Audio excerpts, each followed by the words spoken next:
With God's help, Joseph was able to save Egypt by warning of a coming calamity.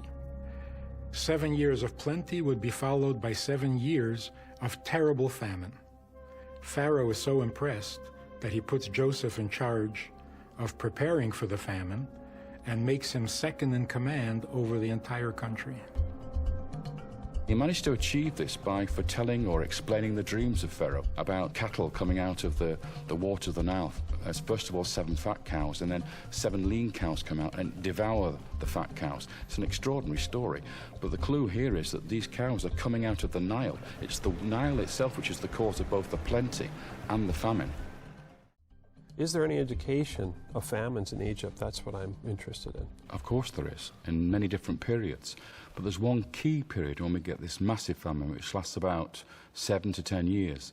And it's the time of the end of the 12th dynasty, in the reign of Amenemhat III. He's the pharaoh of this big famine. And it's caused by water, believe it or not, excess water. When the Nile floods every year, it brings down water from Ethiopia, extra water. But at this particular period, it's 4 times the amount of water. What that does is it means that your cattle are drowning, your fields are flooded, houses are swept away, and there's no time to actually plant the crops because the water's still lying on the fields for months on end.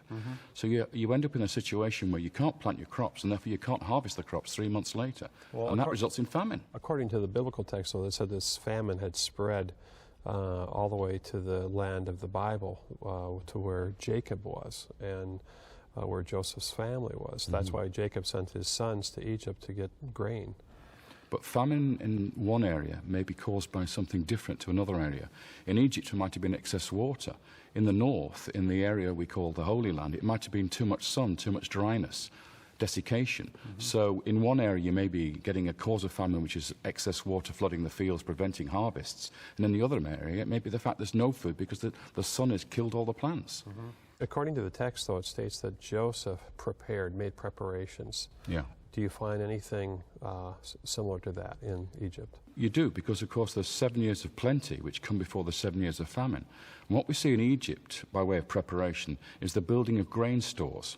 We have this new administration that sets up called the Department of the People's Giving, where the people grow their crops and bring them to government storehouses where they're kept, and then apparently, when in times of crisis, the food is then redistributed back to the people. This Department of the People's Giving is exactly like the Joseph story. I understand there's an interesting canal that actually has a similar association. That's right. There's a canal or a cutting, a waterway that connects the Nile to the Fayum Basin. This is a large lake area, which has the name Bahr Yosef, which means the waterway of Joseph. And this goes back thousands of years as far as we can tell. Fascinating. So there's actually a canal that has the very name of Joseph. Why do you think that canal has that name? Because I think he made it. I think it was under his instructions as vizier of Egypt that canal was cut. And it was cut to divert half the water from the Nile into the Fayum Basin to protect the Nile Delta and the capital from excessive flooding. So what you're suggesting is that Joseph knew about these floods that would wipe out the cropland, and he prepared by creating a canal to siphon off the water. Reduce the water by half and you get back to the land of plenty again. If all the water comes down, then you have this disaster. But if you reduce it by half by diverting half the water, you then get back to the situation where the water levels are just right for growing crops. Is that canal still, can you see it today? It's still in use today. Oh, really? Yeah, absolutely.